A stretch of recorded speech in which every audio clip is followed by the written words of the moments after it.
दोस्तों स्वागत है आपका आपके अपने ही चैनल 100% सिलेक्शन में। दोस्तों कैसे हैं आप? आई होप आप बहुत अच्छे होंगे। दोस्तों इस चैनल के माध्यम से यूपी पॉलिटेक्निक एंट्रेंस एग्ज़ाम की बहुत शानदार तैयारी कराई जा रही है। दोस्तों हमारी रामबाण सीरीज़ चल रही है। आज रामबाण सीरीज़ का चौथा पार्ट लेकर आ गया हूँ मैं। ठीक है दोस्तों, इस पार्ट में मैंने वे क्वेश्चन को डिज़ाइन किया है जो आपके एंट्रेंस एग्ज़ाम के पॉइंट व्यू से बहुत ज़्यादा इंपॉर्टेंट है। दोस्तों मैं हर वो क्वेश्चंस को जानता हूं जो आपके एग्ज़ाम के दृष्टिकोण से बहुत ज़्यादा इंपॉर्टेंट है, क्योंकि मैंने भी एंट्रेंस एग्ज़ाम को क्लियर किया है। ठीक है, और गवर्नमेंट पॉलिटेक्निक गाज़ियाबाद में फर्स्ट ईयर का छात्र हूँ। तो दोस्तों अगर आपको हमारे चैनल से तैयारी करनी है तो आप मुझे कमेंट में बताइए किस तरह से तैयारी कराई जाए, फिजिक्स पढ़ाई जाए, केमिस्ट्री पढ़ाई जाए या मैथ पढ़ाई जाए, आप हमें कमेंट करके ज़रूर बताइएगा। ठीक है दोस्तों, फिलहाल मैं यहाँ पर केमिस्ट्री पढ़ा रहा हूँ, फिजिक्स पढ़ा रहा हूँ और मैंने मैथमेटिक्स के 10 चैप्टर को कवर कर दिया है। दोस्तों किसी भी हाल में आपका एंट्रेंस एग्जाम मैं क्लियर करा कर रहूँगा। क्लियर तो हो जाता है एंट्रेंस एग्जाम, लेकिन दोस्तों टॉप कॉलेज मिलना बहुत ज़्यादा मुश्किल होते हैं, क्योंकि मैंने एंट्रेंस एग्जाम जब क्लियर किया था तो टॉप कॉलेज मुझे गाज़ियाबाद मिला। टॉप 3 कॉलेज है यूपी का, तो मैं वहाँ पर आ गया पढ़ने के लिए। अब मैं वहाँ पर फर्स्ट ईयर का छात्र हूँ। मैं भी चाहता हूँ कि आपको मैं तैयारी अच्छी से करा करके, क्योंकि मैं जिस रास्ते से आप गुजर रहे हैं उस रास्ते से मैं गुजर चुका हूँ दोस्तों, इसलिए मुझे आपसे ज़्यादा पता है कि किस तरह के प्रश्न को पूछा जाता है और किस तरह से फील होता है एग्जाम में बैठ करके। ठीक है दोस्तों, तो बिल्कुल भी आप स्किप ना कीजिएगा, वीडियो को अच्छे से देखते रहिएगा और मुझसे कॉन्टेक्ट कर लीजिएगा इस नंबर पर 9997574396। इस नंबर पे कॉल करके आप मुझसे कांटेक्ट कर सकते हैं और किस तरह से प्रिपरेशन करनी है मुझसे आप पूछ सकते हैं, राय मशवरा ले सकते हैं। ठीक है, आपके लिए हमेशा तैयार हूँ। ठीक है, कदम कदम पर आपके साथ रहूँगा और किसी भी हाल में आपका एंट्रेंस एग्जाम क्लियर करा कर रहूँगा दोस्तों। चलिए दोस्तों, इस वीडियो की शुरुआत बहुत ज़बरदस्त लाइन से करते हैं कि रख हौसला वो मंजर भी आएगा, रख हौसला वो मंजर भी आएगा, प्यासे के पास चलकर समंदर भी आएगा, हार कर न बैठना ए मंजिल के मुसाफिर, क्योंकि मंजिल भी मिलेगी और मिलने का मज़ा भी आएगा, क्योंकि मंजिल भी मिलेगी और मिलने का मज़ा भी आएगा। तो दोस्तों फटाफट अंदाज में इस वीडियो की शुरुआत करते हैं और देखते हैं कि क्वेश्चन को किस तरह से पूछा जाता है। इस क्वेश्चन में कहा गया है कि 0.310 इंटू 10⁻³ में सार्थक अंकों की संख्या क्या है। 10⁻³ की घात जो होती है उसमें सार्थक अंकों पर कोई प्रभाव नहीं पड़ता है।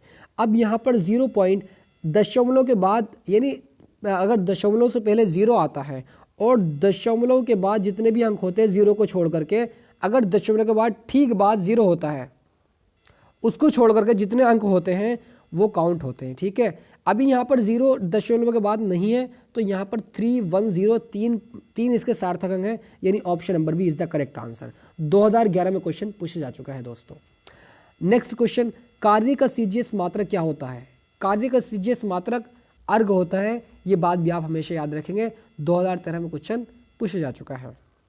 बल का सीजीएस मात्रक क्या होता है, डाइन होता है, इस बात को भी आप याद रखेंगे। दोस्तों फटाफट अंदाज में वीडियो को कर रहा हूं, मतलब वीडियो अच्छे से समझा पा रहा हूं आपको क्वेश्चन को, तो आप बिल्कुल भी मेरे वीडियो को स्किप ना कीजिएगा और अच्छे तरीके से पढ़ते चलिएगा और मेहनत कीजिएगा, क्योंकि मेहनत का फल हमेशा अच्छा होता है। ठीक है दोस्तों, आइए दोस्तों नेक्स्ट क्वेश्चन की तरफ चलते हैं। इस क्वेश्चन में कहा गया है विद्युत विभव का एमके प्रणाली में मात्रक क्या होता है। विद्युत विभव का आप हमेशा याद रखेंगे वोल्ट होता है। ठीक है दोस्तों, बिल्कुल ठीक है दोस्तों। अगर आप मेरे चैनल पर नए हो तो इस चैनल को सब्सक्राइब कीजिएगा और वीडियो को लाइक कीजिएगा, क्योंकि मैं आपके लिए इसी प्रकार की वीडियो लेकर आता रहता हूं। दोस्तों जिस तरह से मैं आपके साथ सारे क्वेश्चन जो इंपॉर्टेंट होते हैं उनको डिज़ाइन करने में मेहनत कर रहा हूं, आप भी मेरे साथ मेहनत कीजिए, क्योंकि अगर आप मेहनत करते हैं और मुझे फॉलो करते हैं तो आपका एंट्रेंस एग्ज़ाम डेफिनेटली निश्चित तौर से आप क्लियर कर जाएंगे और अपने एग्ज़ाम में बहुत अच्छा प्रदर्शन कर जाएंगे। ठीक है दोस्तों, एक बात आपको और बता देता हूँ, यहाँ पर 400 नंबर का पेपर आता है। ठीक है, 400 नंबर का पेपर आता है, उसमें 100 क्वेश्चन होते हैं, 100 क्वेश्चन होते हैं और 400 नंबर का मतलब टोटल जो होते हैं, मतलब एक नंबर जो होता है वो 4 नंबर का होता है। ठीक है, 100 क्वेश्चन आते हैं, 100 की मल्टीप्लाई जब हम 4 से करेंगे तो 400 आ जाएगा। ठीक है दोस्तों, बिल्कुल ठीक है जी। जिसमें से मैथमेटिक्स का जो टॉपिक होता है हमारा, वो हमारा 50 50 क्वेश्चन पूछे जाते हैं मैथमेटिक्स के। अगर 50 से मल्टीप्लाई की जाए 4 की तो 5 चौक 20 यानी 200 हो जाएगा। ठीक है दोस्तों, 200 नंबर आपके मैथ से बन रहे हैं। मान लेते हैं कि आपके 50 नंबर में से, मतलब 50 क्वेश्चन में से आप 45 हल सॉल्व कर पा रहे हैं। 45 तो 45 के जब हम 4 से मल्टीप्लाई करेंगे, जब हम 45 की मल्टीप्लाई 4 से करते हैं तो 4 पंजे 20 का 0 हासिल लगे 2 और 4 पंजे 20 और 2 22 यानी 220 नंबर तो आपके आराम से, सॉरी 4 पंजे 20 का 0 हासिल लगे 2, 4 चौक 16, 16 2 18 यानी 180 नंबर तो आपके ऐसे ही आ रहे हैं। अरे भाई मैथमेटिक्स का आप 180 नंबर पा जाएंगे। लेकिन दोस्तों मुझे फॉलो करना पड़ेगा, मेहनत करनी पड़ेगी, तभी आपका एंट्रेंस एग्जाम अच्छे से क्लियर हो पाएगा। अपने एग्जाम में बहुत अच्छा प्रदर्शन कर जाएंगे, सही बता रहा हूँ आपसे। तो दोस्तों फटाफट अंदाज में इस क्वेश्चन को देखते हैं। इस क्वेश्चन में क्या कहा गया है, निम्नलिखित में दूरी का मात्रक क्या है। क्या मीटर दूरी का मात्रक होता है? अरे सर बिल्कुल होता है। क्या सेंटीमीटर होता है? बिल्कुल होता है। न्यूटन नहीं होता, इसमें कहा गया है कि नहीं है, दूरी का मात्रक नहीं है। Option number C is the correct answer. Foot भी होता है। ठीक है, इस बात को आप हमेशा याद रखेंगे।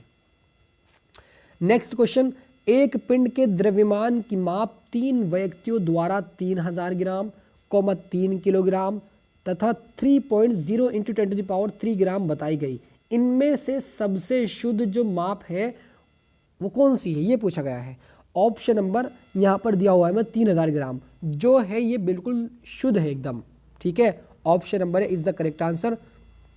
आई होप दोस्तों ये क्वेश्चन भी आपको समझ आ गया होगा, मुझे पूरी उम्मीद है। आइए दोस्तों नेक्स्ट क्वेश्चन की तरफ चलते हैं और फटाफट अंदाज में इस क्वेश्चन को सॉल्व करते हैं। दोस्तों इस क्वेश्चन में हमसे कहा गया है दो बलों P तथा Q के परिमाणी का परिमाण को हम R से व्यक्त करते हैं। क्या दिया हुआ है? P दिया हुआ है, यानी R = P दिया हुआ है। ठीक है, ये बात आप हमेशा याद रखेंगे। इसको हम साइड में लिखते हैं, यानी R = P दिया हुआ है हमारा। ठीक है, बिल्कुल ठीक है जी।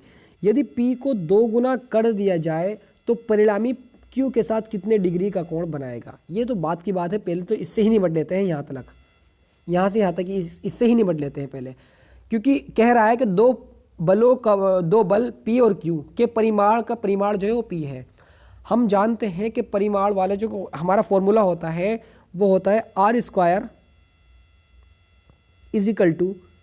P² + Q² + 2PQ cos θ। ठीक है, ये फॉर्मूला होता है इसका। अब हमें R की जगह P रख देना है, यानी P² = P² प्लस, सॉरी यहाँ से देख लेते हैं हम। अब यहाँ पर भी Q है और यहाँ पर भी Q है, ये Q है। ठीक है, अब यहाँ से हमने Q को कॉमन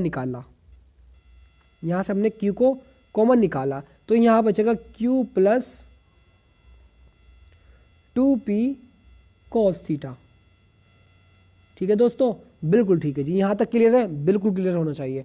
अब इस P² से ये P² कैंसिल, सॉरी ये वाला P² कैंसिल हो जाएगा। ठीक है, जब ये Q उठ करके, अरे भाई इसको इधर को लेकर जाएंगे, माइनस का हो जाएगा, और माइनस यानी P से P कैंसिल हो जाएगा स्क्वायर से। ठीक है, अब यहाँ पर दोस्तों ये Q जो है जैसे ही इधर जाएगा यानी 0 की तरफ, तो ये 0 हो जाएगा, यानी इसको हम लिख सकते हैं, इसको Q +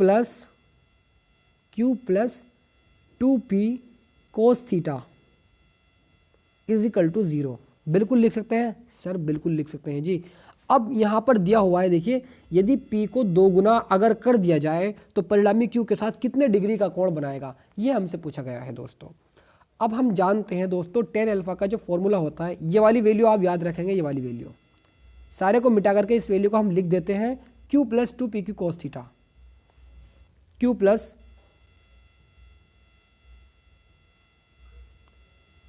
2PQ cos θ = 0। ठीक है, बिल्कुल ठीक है जी। यदि P को 2 गुना कर दिया जाए तो परिणामी Q के साथ कितने डिग्री का कोण बनाएगा, ये हमारा क्वेश्चन है। अब यहाँ से हम जानते हैं कि tan α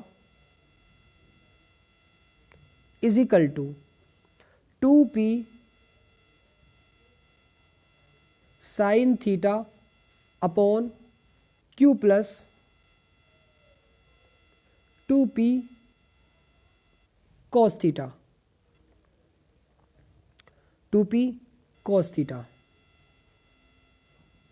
दोस्तों q मैंने यहाँ पर क्योंकि कॉमन ले लेता है, ये मैंने गलत लिखा है यहाँ पर, ये q नहीं है, ठीक है, 2p cos थीटा है खाली बस, ठीक है। इस बात को याद रखेंगे आप, कन्फ्यूज़न नहीं करनी बिल्कुल भी। अब यहाँ देखिए दोस्तों, जैसे ही हम इसकी जगह पे 0 रखेंगे, ये वाला 0, तो ये क्या हो जाएगा, ये अनंत हो जाएगा, क्योंकि जिसके बटे में 0 आ जाता है वो अनंत हो जाता है। अब आइए रखते हैं दोस्तों, तो tan alpha is equal to 2p sine theta upon 0, तो इज इक्वल टू क्या हो जाएगा दोस्तों, अनंत हो जाएगा, ठीक है। और हम जानते हैं कि tan 90 का मान क्या होता है, अनंत होता है। जैसे ही हम इसको tan alpha is equal to tan 90, अनंत की जगह हमने tan 90 रख दिया, ठीक है, 90 डिग्री। अब इस tan से ये tan हमारा कैंसिल हो जाएगा, यानी हमारा अल्फा इज इक्वल टू क्या आ जाएगा, अल्फा इज इक्वल टू हमारा 90 आ जाएगा।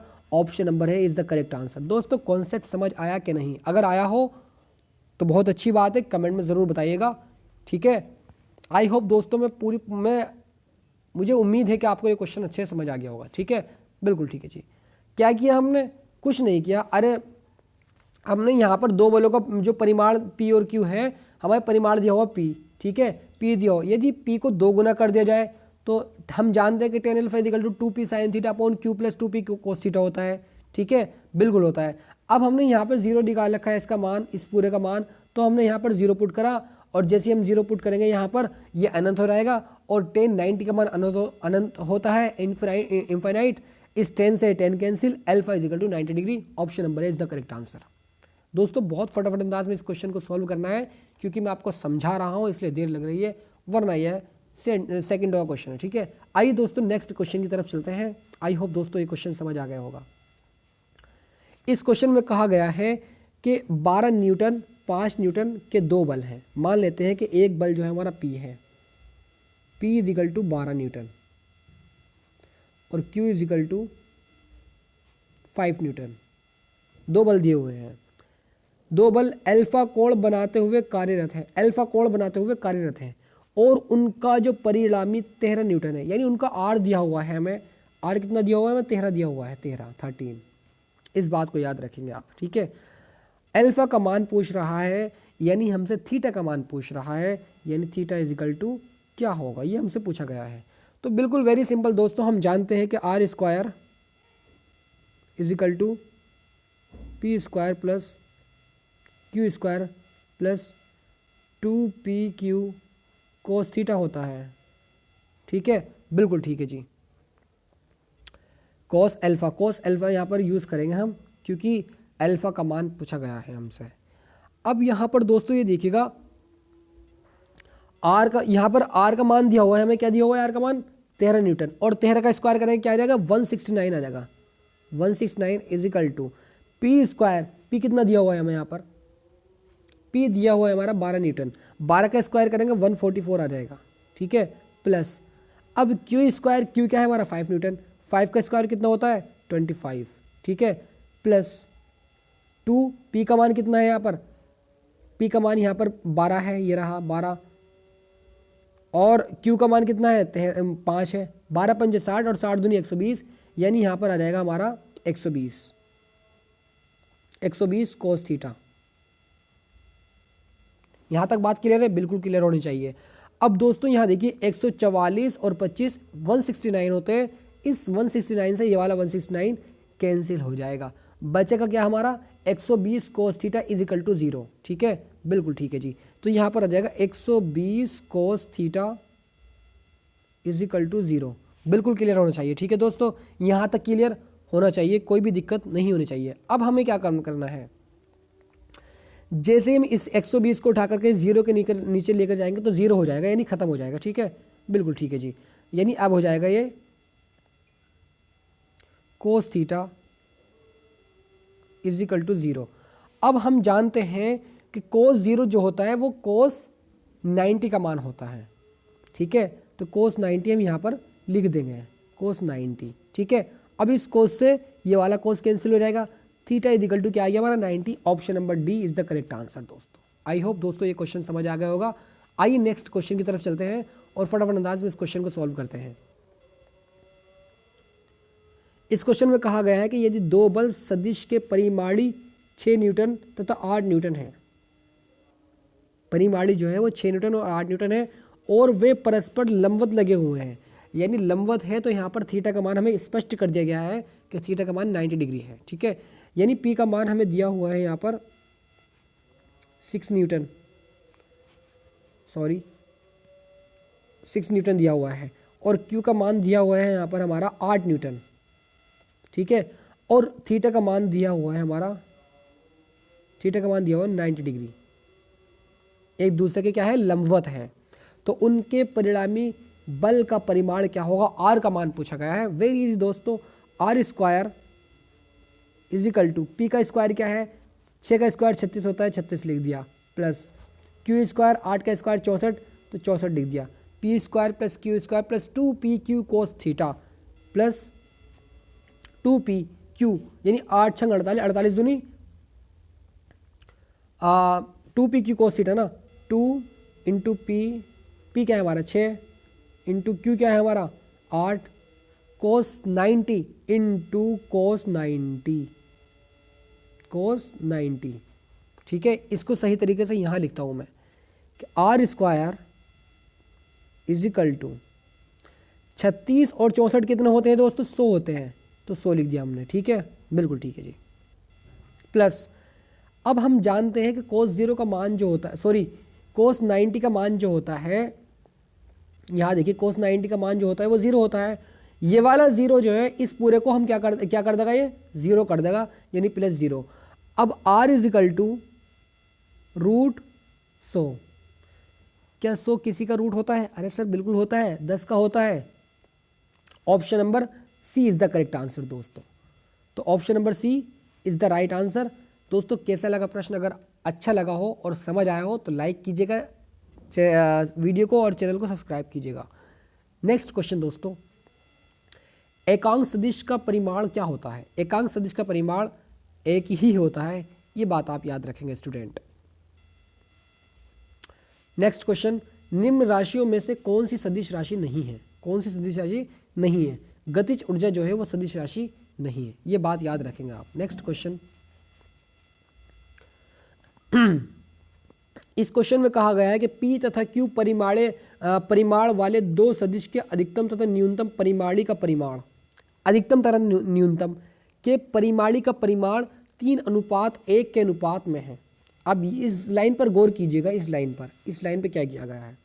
P तथा Q परिमाण वाले दो सदिश के अधिकतम मतलब P प्लस Q अपॉन तथा न्यूनतम यानी P माइनस Q, ठीक है, बिल्कुल ठीक है जी, का परिमाण 3:1 के अनुपात में है। अनुपात में है ना, जैसे कि आप देख रहे हैं अनुपात में रखा हुआ मैंने, ठीक है, इज इक्वल टू 3/1, ठीक है, बिल्कुल ठीक है जी। अब वेरी सिंपल दोस्तों, इसकी क्रॉस मल्टीप्लिकेशन कर देनी है। आइए करते हैं, इसकी वन की इससे करेंगे तो यहाँ पर P प्लस Q ही आ जाएगा। P plus Q is equal to 3P minus के 3Q, ठीक है, बिल्कुल ठीक है जी। आइए यहाँ पर इसको सॉल्व करते हैं। अब जैसे ही हम 3P को इधर को उठाकर लेकर आएंगे तो ये आ जाएगा हमारा P माइनस के 3P इज इक्वल टू, अब ये वाला Q उठ करके इधर को जाएगा तो ये हमारा हो जाएगा माइनस का हो जाएगा। तो यहाँ पर बचा हमारा माइनस के 3 थीटा माइनस के 3Q और माइनस के Q, ठीक है, बिल्कुल ठीक है जी। अब यहाँ बचा माइनस के 2P is equal to minus के 4Q, बिल्कुल ठीक है, बिल्कुल ठीक है जी। इस माइनस से ये माइनस कैंसिल, 2 दूनी 4 यानी P is equal to 2Q आ गया। P is equal to 2Q, option number C is the correct answer. I hope दोस्तों ये क्वेश्चन आपको समझ आ गया होगा। आइए नेक्स्ट क्वेश्चन की तरफ चलते हैं। इस क्वेश्चन में कहा गया है कि एक व्यक्ति 60 डिग्री के कोण पर उत्तर पूर्व में उत्तर भी चला और पूर्व भी चला, 20 मीटर चला, कितना चला 20 मीटर चला, पूर्व की ओर उसने कितनी दूरी तय की, ये हमसे पूछा गया है। दोस्तों एक बात याद रखिएगा, ये हमारा हमने ये नॉर्थ है, ये साउथ है, ये ईस्ट है और ये वेस्ट है, ठीक है, ये बात आपको अच्छे से आती होगी। अब जो एक हमारा देखिए ऊपर जो होता है, हमारे दो घटक होते हैं, एक तो साइन थीटा, एक होता है कोस थीटा। ये बात भी आप याद रखेंगे, ठीक है। दो घटक होते हैं हमारे साइन थीटा और कोस थीटा। साइन थीटा होता है वाई एक्सिस पर और कोस थीटा होता है एक्स एक्सिस पर, ठीक है, ये बात याद रखेंगे। अब हमसे क्वेश्चन में कहा गया कि एक व्यक्ति 60 डिग्री के कोण पर 60 डिग्री के कोण पर चला, वो ये रहा, ठीक है, कितना चला 20 मीटर चलता है, कितना चलता है 20 मीटर चलता है, 20 मीटर, ठीक है, 60 डिग्री के कोण पर। अब अगला सेंटेंस में कहा गया है कि पूर्व की ओर उसने कितनी दूरी तय की, पूर्व की ओर यानी ईस्ट की ओर उसने कितनी दूरी तय की, ये हमसे पूछा गया है। दोस्तों इस बात को याद रखिएगा कि कोस थीटा मतलब थीटा का मान तो हमें 60 डिग्री दिया हुआ है, ठीक है, 20 मीटर चला पूर्व की ओर, तो यानी 20 cos 60, ठीक है, बिल्कुल ठीक है जी। 20 यहाँ रखा इंटू कोस थीटा का मान कितना होता है 1/2 होता है मीटर, ठीक है, मीटर में है, तो 2 ढाई 20 यानी 10 मीटर। इसका आंसर आ जाएगा option number A is the correct answer. I hope दोस्तों ये क्वेश्चन भी समझ आ गया होगा। आइए नेक्स्ट क्वेश्चन की तरफ चलते हैं। इस क्वेश्चन में कहा गया है दोस्तों हमसे कि निम्न में से कौन सदिश राशि है, कौन सदिश राशि है, क्या धारा सदिश राशि है, सर नहीं, धारा तो अदिश राशि है सर। क्या बी सदिश राशि है, सर बिल्कुल है। वैद्युत क्षेत्र जो होता है वो एक सदिश राशि होता है, आयतन भी नहीं होता सदिश राशि और दूरी भी नहीं होता। Option number B is the correct answer दोस्तों, ठीक है। नेक्स्ट क्वेश्चन दोस्तों, निम्न में से कौन अदिश राशि है, निम्न में से कौन से अदिश राशि है, क्या बल एक अदिश राशि है, सर नहीं, क्योंकि बल जब हम लगाते हैं तो बल का परिमाण भी होता है और बल किस दिशा में लगाया जा रहा है ये भी पता होता है, तो बल एक सदिश राशि होता है, परिमाण भी होता है, दिशा भी होती है। वेग में भी परिमाण होता है, दिशा भी होती है, विस्थापन में वेग भी होता है, दिशा भी होती है। Option number D is the correct answer. आयतन जो होता है उसमें भार होता है, उसका परिमाण होता है, लेकिन उसकी दिशा नहीं होती है। Option number D is the correct answer. Next question दोस्तों, इस क्वेश्चन में कहा गया है कि दो सदिश का परिमाण न्यूनतम होगा जब उनके बीच का कोण होगा। आप हमेशा इस बात को याद रखेंगे कि दो सदिशों का परिमाण न्यूनतम कब होता है। भाई एक बात आपको मैं बताता हूँ, R square is equal to P square plus Q square plus 2pq cos 90 अगर मैंने रख दिया, कोस 90 अगर मैंने यहाँ रख दिया, और हम जानते हैं कि कोस 90 का मान क्या होता है, कोस 90 का मान 0 होता है, तो ये वाला 0 जो है, ये वाला 0 इसको भी 0 कर देगा, ठीक है। बचेगा हमारा क्या, p is equal to root P square plus Q square, ठीक है, ये बचा हमारा। अगर हम 180 रखें तो 90 प्लस 90, अगर हम यहाँ पे 180 रखें थीटा की जगह, 90 प्लस 90, तो 90 और 180 के बीच में जो कोस होता है वो हमारा माइनस का होता है। तो यहाँ पर पूछ रहा है न्यूनतम, भाई कोस 180, इसको हम लिख सकते हैं कोस 180 को कोस 90 प्लस 90, ठीक है।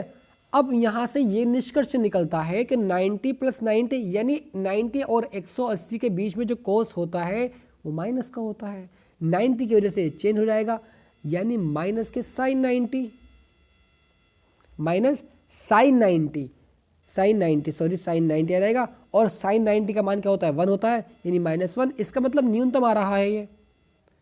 क्या ये 0 से बड़ा है, नहीं सर 0 तो छोटा है यो। तो हम कह सकते हैं कि option number D is the correct answer. न्यूनतम तब होता है जब थीटा इक्वल टू पाई हो, अधिकतम तब होता है जब थीटा इक्वल टू 0 हो। ये बात आप हमेशा याद रखेंगे, बिल्कुल ठीक है जी। आइए दोस्तों नेक्स्ट क्वेश्चन की तरफ चलते हैं। इस क्वेश्चन में कहा गया है कि दो सदिशों का परिमाणी अधिकतम होगा जब उनके बीच का कोण होगा। 2013 में क्वेश्चन पूछा जा चुका है। तो यहाँ पर कह रहा है कि अधिकतम होगा। मैंने आपको अभी बताया है कि जब थीटा इज इक्वल टू 0 होगा तो अधिकतम होगा। कैसे सर, ज़रा एक दफ़े बता दीजिए। बिल्कुल बताऊंगा दोस्तों। R square is equal to P square plus Q square plus 2pq cos 0। Cos 0 का मान 1 होता है, तो यहाँ पर आ जाएगा R square is equal to P square plus के क्यू स्क्वायर प्लस 2pq आ जाएगा। बस ये हमारा जो होता है ये अधिकतम मान होता है। अधिकतम मान थीटा इज इक्वल टू 0 रखने पर ऑप्शन नंबर है इज द करेक्ट आंसर दोस्तों। आई होप ये कॉन्सेप्ट भी आपको समझ आ गया होगा, बट आप भी जानते हैं कॉन्सेप्ट इज पावर। इस क्वेश्चन में देखिए दोस्तों, यदि किसी पत्थर को ऊपर की ओर किसी ऊंचाई तक फेंका जाता है, यदि किसी पत्थर को अगर हम ऊपर की ओर फेंक दें, ठीक है, मान लेते हैं कि एक पिंड है ये वाला, इस पिंड को हमने ऊपर की ओर फेंक दिया, ठीक है, पत्थर कुछ समय पश्चात उसी स्थान पर आ जाता है। ये कुछ देर बाद इसी स्थान पर वापस लौट कर आ जाता है दोस्तों, ठीक है, बिल्कुल ठीक है जी। अब यहाँ पर लौट कर आ जाए तो पत्थर का विस्थापन क्या होगा? अरे सर शून्य हो जाएगा। ये तो कोई बता देगा, ज़रा बताना कैसे शून्य होगा? सर बिल्कुल शून्य होगा, क्योंकि दूरी तो शून्य नहीं होती, दूरी कभी भी शून्य नहीं होती है, दूरी कभी भी शून्य नहीं होती है। लेकिन दोस्तों विस्थापन हमेशा, मतलब विस्थापन शून्य हो सकता है, दूरी शून्य नहीं हो सकती। जिस तरह से आप यहाँ देख रहे हैं, किसी पिंड को हमने यहाँ से ये विस्थापित हुआ, यहाँ गया, अब यहाँ से ये फिर दोबारा से ज़मीन पर आ गया, तो इसका विस्थापन क्या हो गया? शून्य हो गया। कि अगर हम इसको दूरी से नापें कि ये 1 किलोमीटर ऊपर गया और 1 किलोमीटर नीचे आया, तो ये 2 किलोमीटर हो गया, यानी ये शून्य नहीं हुआ है। Option number A is the correct answer. I hope दोस्तों ये कॉन्सेप्ट भी समझ आ गया होगा। दोस्तों कैसी लगी वीडियो? अगर पसंद आई हो तो लाइक कीजिएगा और चैनल को सब्सक्राइब कीजिएगा और अपने दोस्तों को ज़रूर बताइएगा, क्योंकि मैं आपके लिए इसी प्रकार की वीडियो लेकर आता रहूँगा और मैं आपकी बहुत अच्छे से तैयारी कराऊँगा। ठीक है दोस्तों, तो मिलते हैं नेक्स्ट वीडियो में। God bless you.